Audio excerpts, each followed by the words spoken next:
Welcome to Volume 2 in our Gambling Protection video series.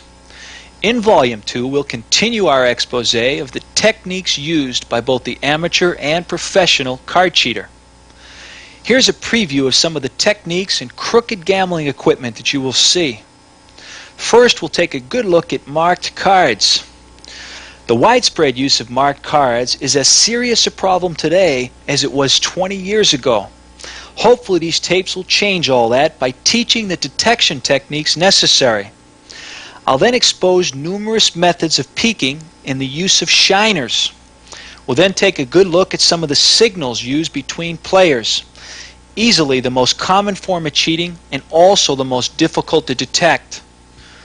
Finally, you'll see some of the cheating techniques that can occur during the deal, such as second dealing and bottom dealing like you view right here. I hope you enjoy Volume 2, and please remember, the best defense against cheating is knowledge of the various techniques and the ability to detect what you're about to see here. The most commonly used cheating paraphernalia in today's private card games are marked cards.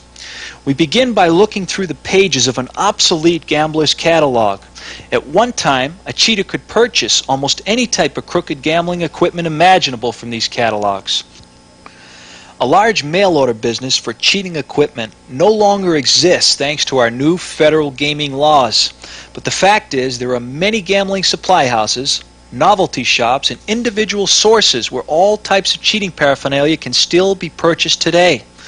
These are just a few examples of the many different back designs that were once marked and sold. Remember that any playing card that has ever been made can be marked by a skilled cheater in a manner that will go undetected by the majority of people who play and gamble at cards today. Let's now take a closer look at some of the most popular techniques for marking cards. The first type of marked card that you're about to see is called blockout work. With blockout work, you simply increase a printed portion on the playing card. Each marked card has a special code. The circled diamond denotes the ace. Running down the left side of the card, the diamonds will denote the king, the queen, the jack, 10, the 9, and finally the 8. The code is continued with the circled diamond that reads as the 7. And running across the top we have the 6, the 5, the 4, the 3, and finally the deuce. Now let's take a closer look at the diamond that denotes the ace. If you look closely, you will see that this diamond has been enlarged. Specifically, just the top left side of the diamond has been enlarged, and this denotes the suit. This is the mark that shows this card is a heart. The diamond is in the ace position, therefore this card is the ace of hearts. Let's now take a closer look at this next card. The diamond that has been enlarged is in the king's position. The diamond has been enlarged in the top right side, which denotes spades. Therefore, this card is the king of spades. For almost all types of marked cards, these codes are duplicated on the opposite end of each playing card. Once again, this card is the king of spades. In our final example, see if you can spot the enlarged diamond. If you read this card to be a queen, you were right. This time, which side of the diamond has been enlarged? It's the bottom left side, and this will denote the suit club. This card happens to be the queen of clubs, and although these cards' markings are subtle, with just a little bit of practice, these cards can be read quickly and accurately. Let's now take a closer look at another popular back design known as the bicycle card. Let's first point out the code in which a cheater can mark this style back. Let's circle and spotlight the area that you should pay special attention to. If a cheater were to take a matching red ink and block out this bird that was spotlighted, this card would be read as an ace. To block out the bird here, this would denote the king. This code continues clockwise to the queen, the jack, and the bottom right corner bird denotes the 10. The 9 is on the bottom center, and finally the bird in the center denotes the 8. Also, any card in which none of the birds have been blocked out would denote a card in value of a 7 or less. Styles such as these can be easily read across a card table. Let's now take a closer look at our first example.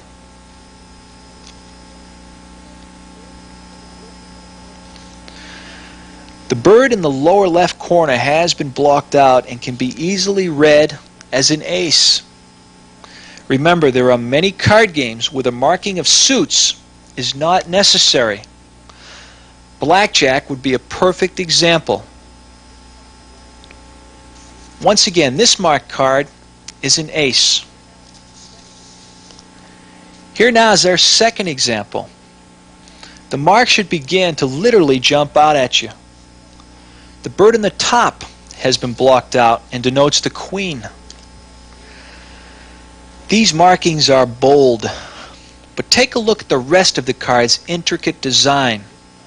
There are many areas in the back of this card where the markings could be subtle and much more difficult to detect.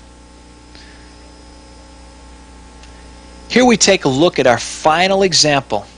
Do you know what this card is? This card should be instantly read as an 8. It's the bird in the center which has been blocked out. When the blockout work becomes very fine and delicate, it is sometimes called scroll or line work. The opposite of all types of blockout work is our next marked card. The technique is called cutout work. Instead of increasing the printed portion on a playing card, an area of the card is actually taken out and the printed portion is reduced. This close-up will clearly show the marked cards and how they denote high and low. The small piece of blue scroll design has been removed. Now with paper cards, there's a solvent that when applied will lift the ink to the top of the surface and then it can then be simply wiped off. But with plastic cards, any area of the design can be scraped or scratched off with the sharp pointed object. Once again, these cards have been simply marked highs and lows.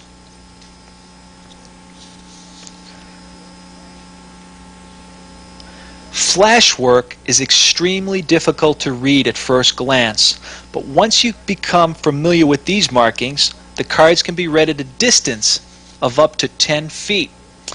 Pay special attention to the lighted area directly above the circled logo. And now, watch closely the lighted area directly below the circle. These are the only two areas in the entire card that has not been marked and should stand out. We throw the camera out of focus because this is the technique used to read these cards. You must blur your vision to pick up and read these two horizontal lines.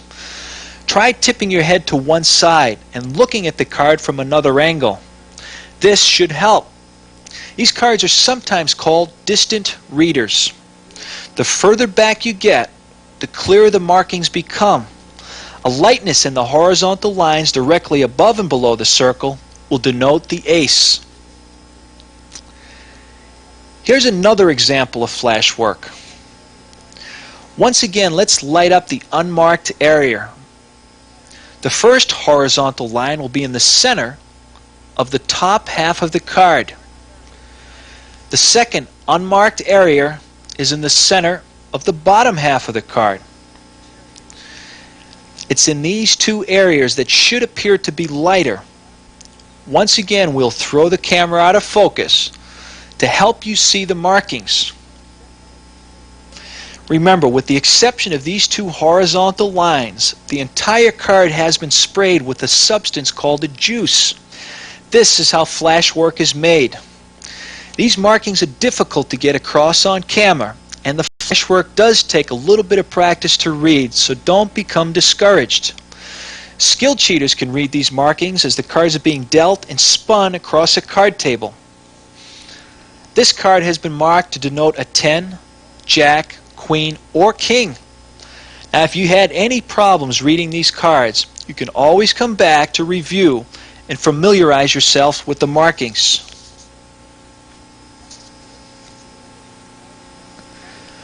Luminous readers are cards marked with a special ink that's invisible to the naked eye. These inks can only be read through specially red filtered lens. This is a luminous pencil. The shade is emerald green and can be used as a quick alternative to the special ink. The glasses are made from a ruby red filtered lens and are strictly for demonstrations. What makes this technique for marking cards dangerous are the contact lenses. These contacts will appear quite natural on a player with dark eyes. Tinted prescription glasses are very common today and are used by some cheaters to wear over and help cover the dark appearance of the contact lens. Here we take a look at our first marked card. The marks do not have to be subtle. They can simply be printed across the entire playing card. Our first marked card is obviously a 5. In our next example, we'll clearly see a 9 when viewed through the special lens. The principle behind the luminous readers is that the special red filtered lens will block out and cancel the card's red back design.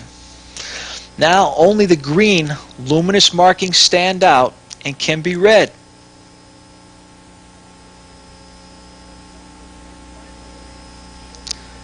In our final example, we'll show you a 4. A similar type of marking technique has been applied to the blue back cards. Although very uncommon, cards can be marked with a phosphorescent ink and read through a special blue filtered lens.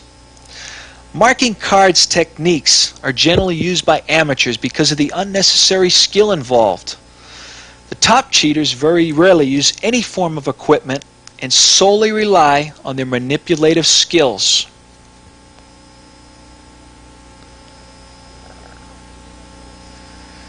Here's a close-up look at the eyes without the contact lenses. And here, the special red filtered lenses are on.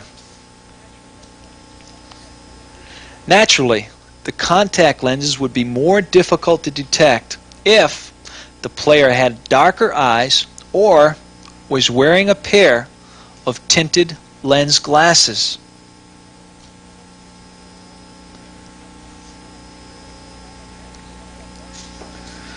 Trims are marked cards which have been cut and shortened in both length and width. This is a legitimate deck. Notice the uniform stripes on its beveled side. By shaking the crooked deck, the trims will rattle around and can be detected because of their smaller size. Let's take a closer look at the bevel side of a trim deck. As you can see, the back design is not run evenly off all the cards. In a legitimate deck, the back designs of all the cards do run evenly. These cards were shortened with a special cutting machine to mark the different categories of cards. This technique can be used on whiteboarded cards, but it is much more common with an overall back design. Let's now take a look at a regulation playing card being compared to a trimmed card. These smaller trimmed cards appear natural and will go unsuspected by the majority of today's card players.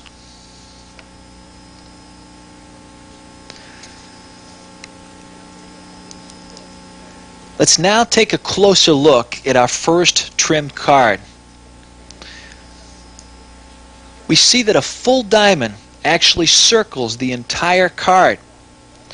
When the full diamond runs across all 4 edges of the playing card, this card has been trimmed to denote a small card. and has a value of a 2, 3, 4, or 5.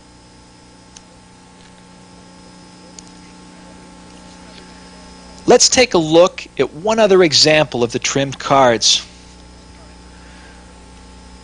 This card will denote the ace. With the help of our circled spotlight, this ace has been trimmed to show half diamonds on all 4 sides of the playing card.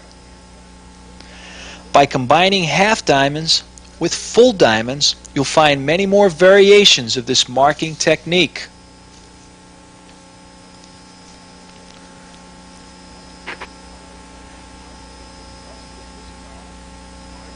Once again, this card has been marked and trimmed to denote the ace.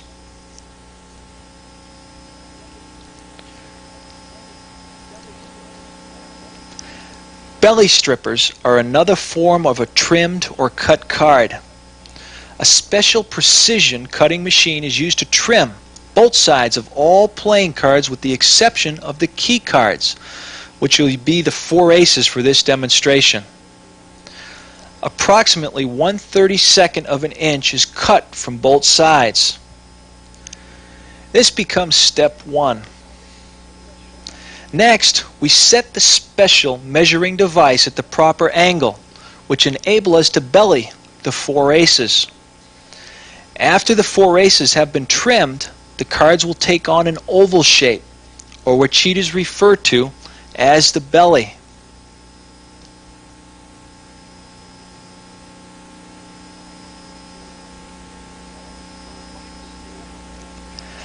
Our final stage in making these gaffed cards is to round the corners of all trimmed and bellied cards. Here's a corner cutter that will do just that and give these cards a very natural appearance. This machine will cut and round the 4 corners of each and every card.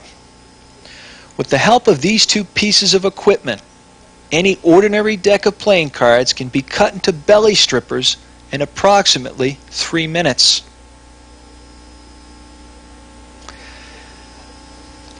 Let's now take a look at just what can be accomplished with the use of strippers.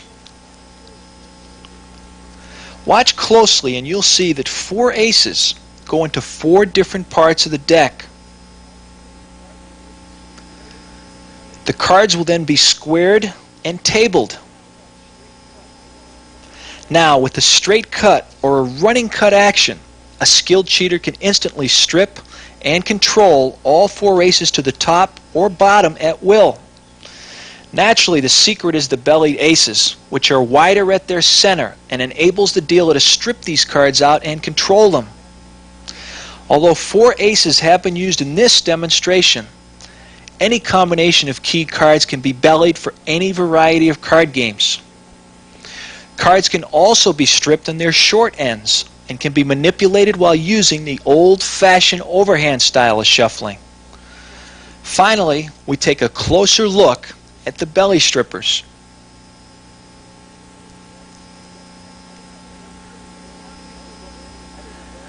Let's now take a look at some other various ways of marking cards during play.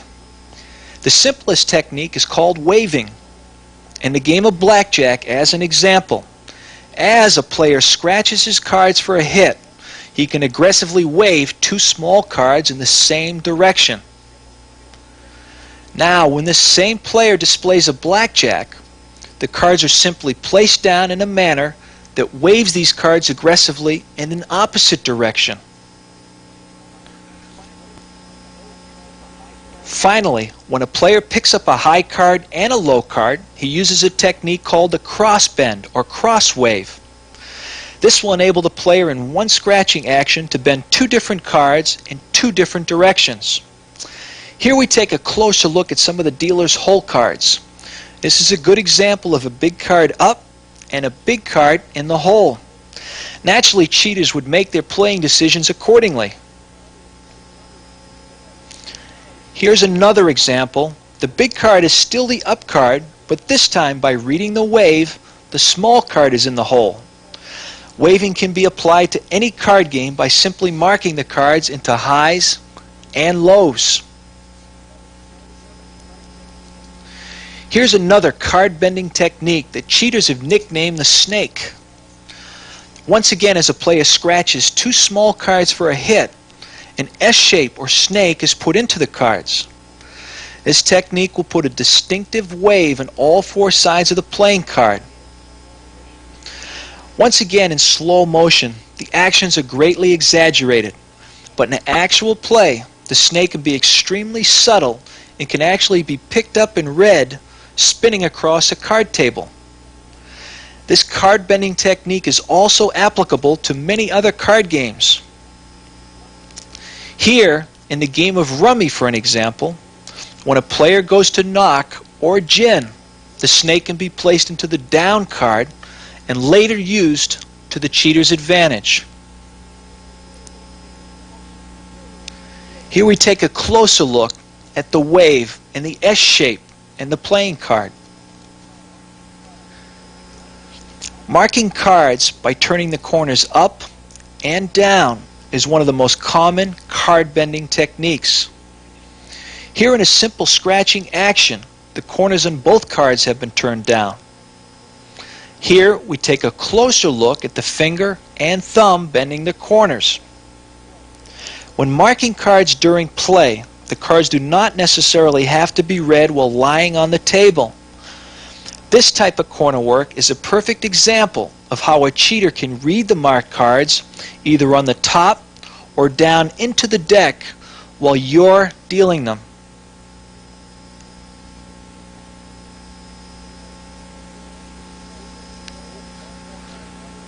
One of the oldest forms of marking cards during play is the nail nick. This particular technique is called the squeeze nick and is executed while a player very naturally appears to squeeze out his hand. Notice the left thumb. This player has indented the edge of the ace with his nail. The cards can be nicked in any position to denote specific cards. Here we take a closer look at the nail nick.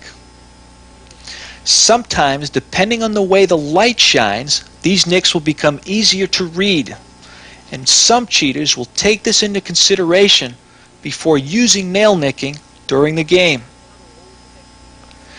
Here's another old technique known as sand work. A small piece of sandpaper called a knockoff stick is glued temporarily to one of the fingers. Then, as the cards are commonly shuffled in the game of poker, when an ace is shuffled and brought to the top, the knockoff stick will make contact. This will enable the cheater to sand and knock off the entire edge of that ace.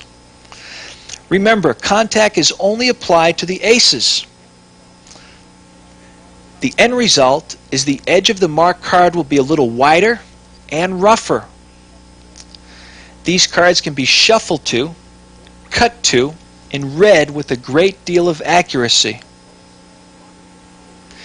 Here's a small buckle or waved mark that was placed in the center of the card.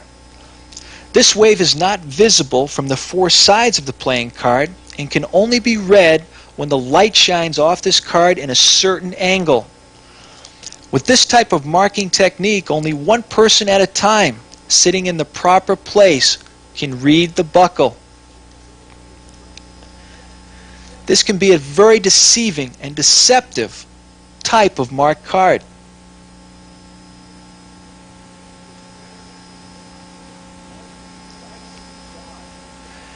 Cards can be daubed from many different sources. Ashes for an ashtray, a woman's makeup, or even perspiration can be used to mark and daub cards. Here are some of the daubs that are commonly purchased from private sources, novelty shops, and crooked gambling supply houses. The two small sticks that you just viewed are a graphite daub, and in these tin containers we have an emerald green, a standard blue, the standard red daub. This here is a metallic daub that can be used on all colors of cards, and the golden glow, a very common type of daub that when applied to the back of a red or a blue card will duplicate a tobacco stain. The small safety pin in the back will help the cheater conceal these daubs on their clothing. These graphite sticks will usually sit in a cheater's pocket, and as the cheater goes to his pocket for a match or some other natural excuse, the fingers will rub and retain the daub.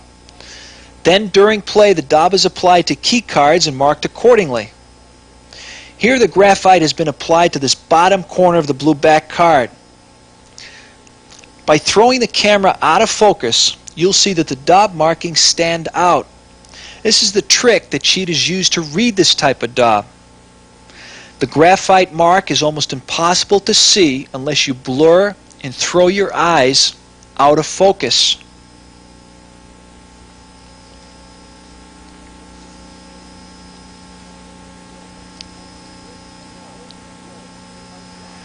Golden Glow is the favorite daub of most card marking specialists today. This orange shade is a very subtle mark when applied to a red back card. In just a second, we'll spotlight the area where the Golden Glow has been applied. Hopefully, these card marking techniques will alert you to just how many methods are out there to cheat the American card playing public. And now here's some protection tips. When a player removes a cellophane from a brand new deck and the stamp has not been broken, this does not necessarily mean that the cards have not been tampered with. With almost all card cases, a little bit of heat can be applied to the side of a card box. Then with the help of a razor blade, the glue can be loosened and the box opened. A cheater can then mark the cards, put the deck back into the box and reseal it. Finally, rewrap the case with cellophane. One of the oldest tests for detecting all types of marked cards is the riffle test. We spotlight the area you should keep your eye on. By riffling the cards in this motion, any type of blockout or cutout work will literally jump out at you. Once again, pay special note to the frame of the bicycle, and you will see the marks moving. The deck should be riffle tested from all four sides. If you suspect any type of waving or card bending at all, the fall test is an excellent detection technique. Simply stand the deck on end and allow the cards to naturally break where they want to. If the cards that break to the face are all tens, or all aces, or all of any specific group of cards, then the cards have a readable pattern, and it becomes possible that a cheater is marking cards in your game. With just a little bit of practice, one can take the deck and squeeze it in this manner. This is called the squeeze test and will give you a better way to observe and detect all types of nail nicking and fine sand work. If you're really worried about the various types of card waving and bending, try using the plastic cards. This Chem card is a plastic card that cannot be bent and is used in all professional poker houses for this reason. Take a tip from the experts. These plastic cards will provide you with the needed protection. We showed you luminous readers, which can only be detected through a ruby red filtered lens. By beveling the cards with an overall back design, you should instantly detect all types of trims. Neatly square up the deck and observe the sides closely to detect belly strippers. Don't hesitate to throw your eyes out of focus while observing the cards if you suspect cheating. Techniques like flash work and the graphite daub viewed here can only be read in this way.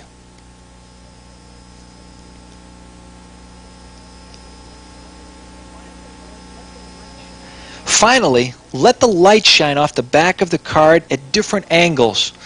There are numerous card marking techniques that are read in this manner. Let's take a look at some of the most common variations of peeking. The first peek is called a bubble peek. Most often, this peek is executed under cover of dealing face-up cards, as in the game of stud poker, or the hit cards, as in the game of blackjack. The face-up card will provide enough cover for the split-second peek to take place.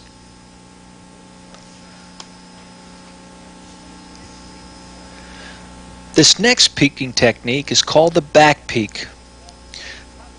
At any given moment, the top card of the deck is simply squeezed and lifted up at the back end, enabling the cheater to catch a glimpse. The peek has been greatly exaggerated, as only the smallest area between the top card and the deck is necessary to peek in this manner. Once again, notice that the peeks are being executed consecutively. This is rarely attempted, and only one or two peeks in an entire night's play, when the pot is right or the stakes have been increased, can be a tremendous advantage.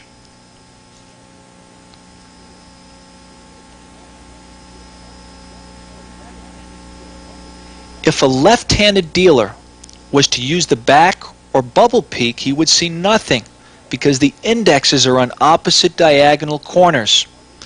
A left-handed dealer must use other methods. This peek is executed by simply pushing the top card back off the end of the deck. This peek can be covered by the left hand straightening out chips, moving an ashtray aside, or many other natural gestures. Here's another variation of the top peek. Remember, these peeks are only executed during some natural misdirection. You should always be suspicious anytime the dealer takes the deckhand and turns it completely over. Nevertheless, this type of action will go unsuspected in the majority of average informal card games.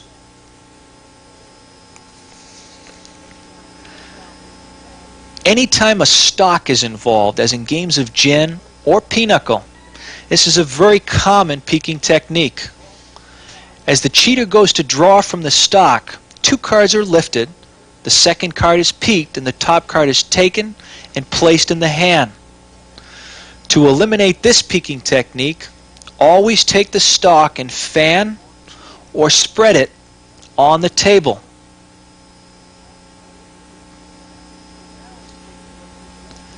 Now let's take a look at an interesting top peek in which the deckhand does not have to be turned over. Once again, the peek has been exaggerated, but in actual play, a skilled cheater can apparently give the deck a very natural squaring action and can instantly glimpse the top card in this manner.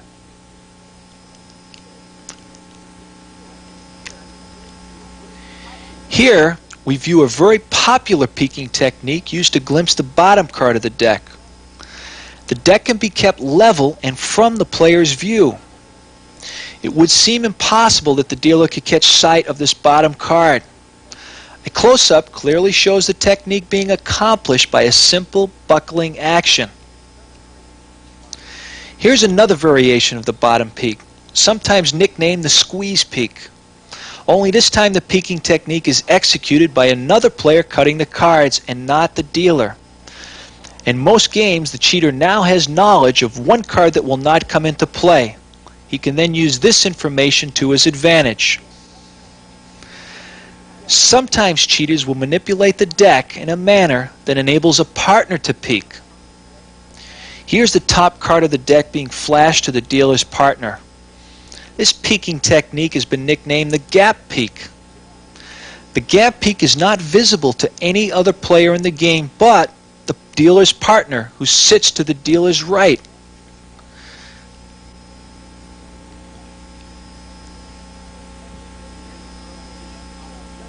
Here's a variation of how a left-handed dealer might flash the top card to a partner. Dealer-partner techniques for peeking could be extremely deceptive because the dealer does not have to constantly watch the deck, which sooner or later might become suspicious.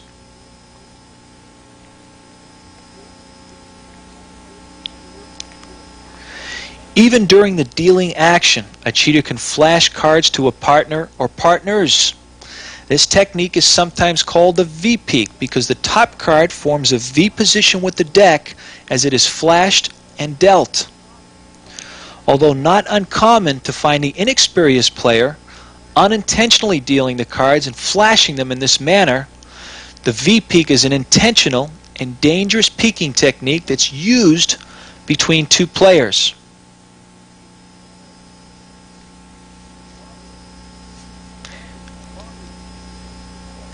Probably the easiest and most common form of peeking is called goosenecking. Just watch any poker game and it won't take long before you see some player goosenecking to glimpse another player's hand. Some players unintentionally flash their hands to players on both sides. You now have a very fine line between cheating and being alert. Always remember, conceal and protect your hand. Shiners are any type of objects that will reflect playing cards. The most common form of shiners are lighters, money clips, cigarette cases, or even shiny pens that could be placed on a card table and apparently used to keep score. Sometimes a small mirror will be concealed in a pipe or actually built into a stack of chips. All types of shiners will help dealers peek the key cards and gain an advantage during play. Let's now take a look at a shiny gold money clip. Let's give you a situation in how this shiner could be used. The money clip and the bankroll is a very common object found on a table during a card game. The victim will sit to the dealer's left, and as each card is thumbed off and dealt to this first player, they will pass over the shiner, enabling the dealer to peek these cards. In this demonstration, the dealer now knows that the player has received an ace-high straight. Remember, there are many games where knowing just one card in another player's hand can greatly shift the odds. Here in a head-to-head game of gin, this lighter shiner will enable the dealer to peek the bottom card. This is a card that will never come into the play of the hand. Remember, cheaters will capitalize on whatever advantages they can get. A good gin player with knowledge of just this one card can discard more safely and play his hand accordingly. Against an opponent of equal skill, this can be a hard-to-beat advantage. Signaling is the most common form of cheating taking place today, also the most difficult to detect. This type of signaling is most commonly called a crossfire, or simply putting the squeeze on an opponent. The game is 5-card stud.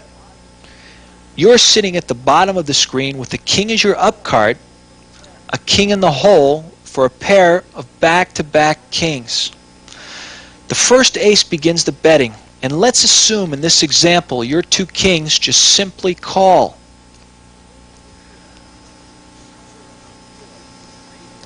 When the dealer raises the pot behind you, you become concerned that he might have 2 aces. And when the original opener re-raises the pot, your 2 kings appear to be weak and you're now in a very difficult position. It seems almost guaranteed that one of the other players must have at least 2 aces, or for that matter, even both of them. What's actually happened here is that these 2 players have signaled to one another to crossfire and put you in a position where it would be extremely difficult to call, even if you had the best hand. Here's another signaling technique specifically for the game of poker. It's called playing top hand. The player with 3 kings will open the pot. The next player to act with aces and deuces should unhesitatingly call. But these 2 players know the value of one another's hands through a set of signals. They only want the top hand with the best chance of winning to be involved in the pot, so the 2 pairs, aces up, will fold. Now if the player with 3 kings wins the pot, that's fine, as these 2 players signaling top hand will split profits after the game.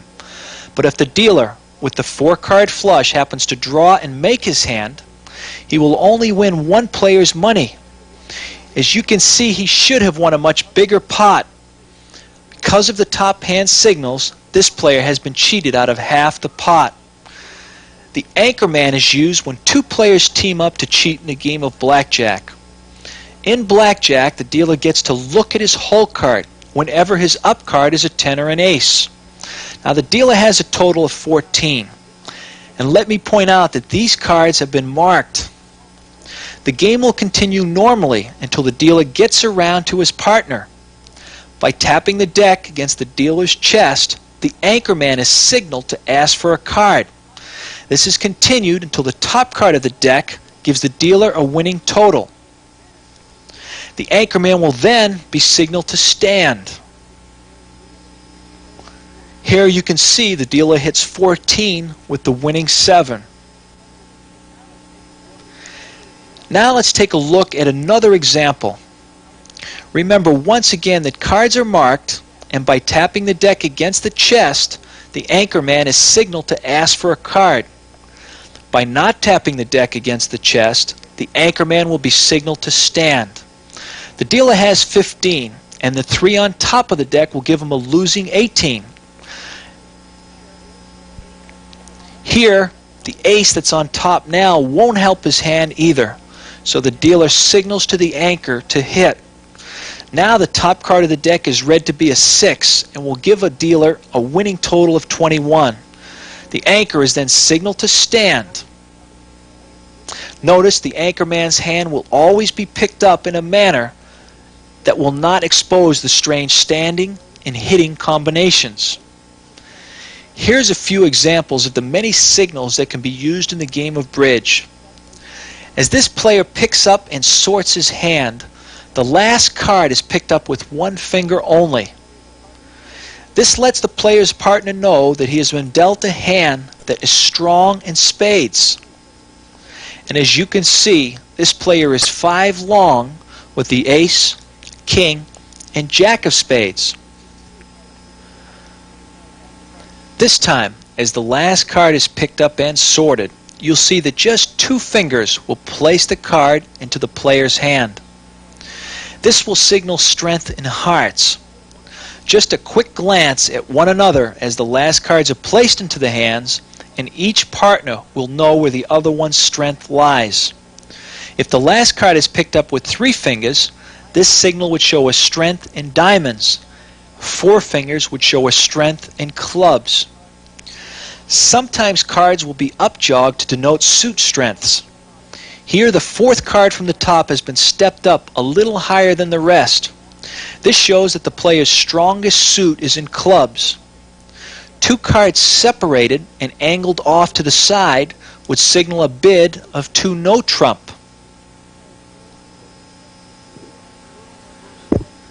The curled first finger is a very common way of signaling a bust hand. Signaling a bust hand shows that you have no support and lets your partner know that he should bid cautiously. Probably the most common form of signaling used in all card games are simply the yes and no signals. When the right hand lies open and flat on the table, this is an affirmative signal. When the hand is in the closed fist position, this is a negative signal. For an example, the yes signal could mean to continue leading the same suit. A no signal might mean to make another lead. Transmitters and receivers can occasionally be used to communicate information between sophisticated cheaters. Take a look now at a gold watch. The face of the watch has a small diamond that will light up and signal information to a player. This small box can sit in a pocket or actually rest inside a player's sock and will buzz and vibrate to give information. The receiver is concealed inside a cigarette package. The wires and a 20-inch antenna will naturally be concealed beneath the cheater's clothing. The cheater who transmits the information has to be hidden from sight in a position where he can see and view an opponent's hand. The entire transmitter-receiver setup operates on a standard 3 and 9-volt battery. This transmitter-receiver unit is commonly used in connection with what's known as the hole spy. The hole spy is actually a hole in the ceiling of a 2-story home, apartment, or hotel. From above the ceiling, one player can observe the game through the hole spy and transmit information to the cheaters in the game. Here we take a closer look at the watch. The wire connections would be taped to the shirt for no chance of exposure. These wires could be completely concealed beneath the shirt and would run to the transmitter sitting inside the cigarette case. The small diamond on the face of a watch is called an LED. This light-emitting diode will flash on and off to signal information. The small buzzer is placed inside a cut-off pillbox, and once again this small device can be concealed almost anywhere to transmit information. Let's now take a look at a realistic scenario. Cards that are likely to be discarded are placed to the right of the hand. If the LED flashes off and on, like it's doing right now, this is a signal for this player not to throw that discard. Then, the next most logical discard will be brought to the right of the hand, and the player will once again wait for a signal. Remember, the player with the transmitter will be observing both hands through a hole spy directly above the game. With the fast-growing field of electronics, I'm afraid the cheating techniques will get dangerously sophisticated in the future. This transmitter-receiver scenario will give you an idea of just how far a group of cheaters will go to gain an advantage.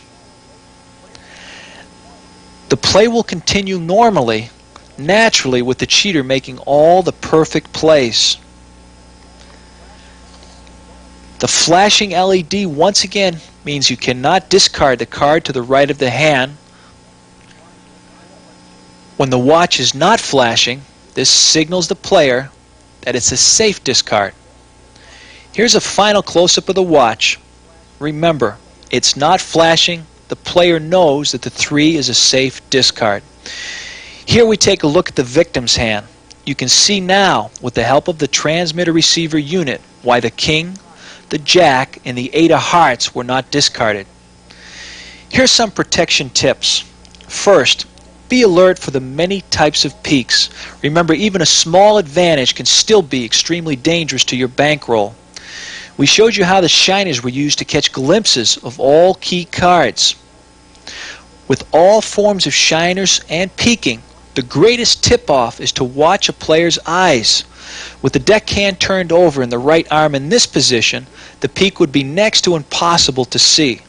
Simply watch the eyes and the detection becomes easy. Signaling is the most difficult cheating technique to detect.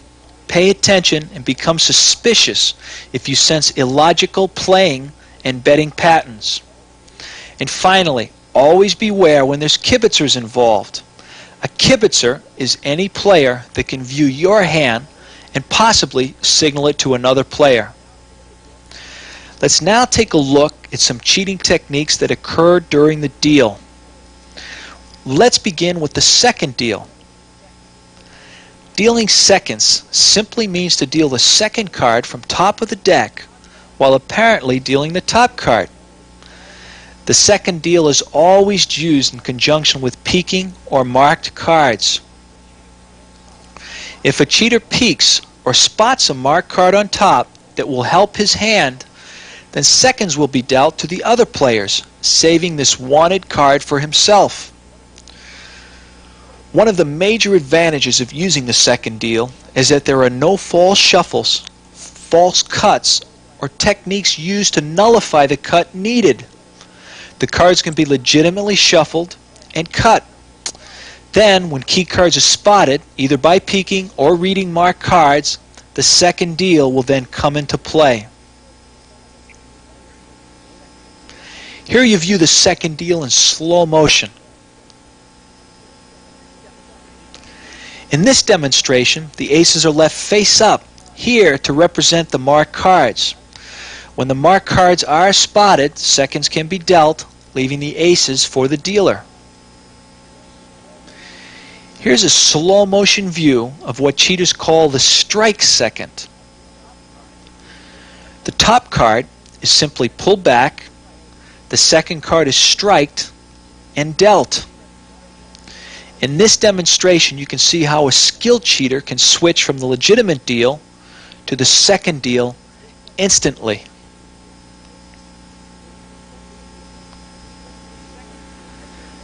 The second deal has many variations and can be applied to almost any card game ever invented. Here's another form of the second deal called the push-off. This deal is quite common in games like stud poker and blackjack, where the cards are dealt in this fashion. In the push-off second deal, two cards are pushed off as one, the top card is pulled back, and the second card is taken. A cheater who is skilled at dealing seconds is known as a number 2 man. We've just viewed a great number of second deals, but in actual play, a skilled cheater may deal 1 or 2 seconds in an entire game. And as usual, the cheating only takes place at the right time, after the stakes have been raised or the biggest pot of the night is taking place. Here's a couple of ways to deal seconds with only one hand. The one-hand second deal is very rarely used by the skilled cheaters. They choose not to show any dexterity and bring unnecessary attention to themselves by dealing in a flashy manner. But in the typical informal card game, where the players use a multitude of various dealing styles, the one-hand second deal will blend right in and can be a very casual and deceptive cheating technique.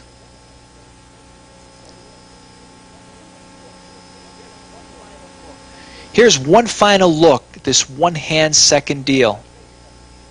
This is a face-up deal, and like before, would be used in games such as blackjack or stud poker. Now let's take a look at the classic bottom deal. The bottom deal is a difficult cheating technique and takes a top-notch card cheat to execute the move undetectably. A cheater who can deal from the bottom of the deck is known as a subway dealer. Here's the bottom deal demonstrated from another angle. A player who can deal bottoms must also have a method of false shuffling the deck in order to retain the key cards on the bottom. And then he must also have a method of nullifying the cut. What this means is if you suspect a player of using the bottom deal, then you're playing with a professional capable of executing many different cheating techniques. The second deal is much more common than the bottom deal because, first of all, the second deal is an easier sleight to use than the bottom, which requires many hours of practice to perfect. But most of all, with the widespread use of marked cards, the second deal has so much more application, making the second a more practical and profitable cheating technique. But nevertheless, the bottom deal is still a dangerous, profitable slide for the cheater who is capable of executing this move. Finally, let's view the bottom once again, only this time in slow motion. With all types of second and bottom dealing, winning hands don't necessarily have to be dealt to the dealer. Professional cheaters will deal the winning hands to partners occasionally so as not to bring any unnecessary suspicion to themselves during the deal. For those games in which the cards are dealt face up in a pitching or dealing action, here's a bottom deal that will duplicate those actions. This next technique is called the stud bottom and has a casual but deceptive appearance of dealing cards from the top of the deck. For those of you who play games such as stud poker, I'm sure you'll be familiar with the dealing actions. Let's now take a look at the same sequence, only this time in slow motion. It is important to remember, for every style of dealing that you've ever seen, there is a second deal or bottom deal that will duplicate those actions. There are endless possibilities of manipulating the cards during the deal. Just showing you a few of these techniques will hopefully convince you that you must learn to protect yourself if you play cards for money.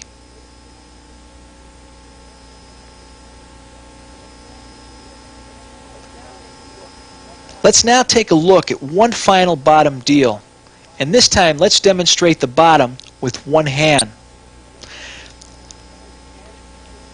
In this casual dealing action, the ace has been dealt off the bottom. Here we see the move repeated. Remember, a cheater will first deal legitimately off the top many times in this fashion to get other players in the game accustomed to this style of dealing. Then, once the other players in the game become familiar with and accept this style of dealing, these one-handed bottom and second deals can then be executed with a much greater chance of success. Finally, we'll watch that last one-handed face-up stud bottom once again.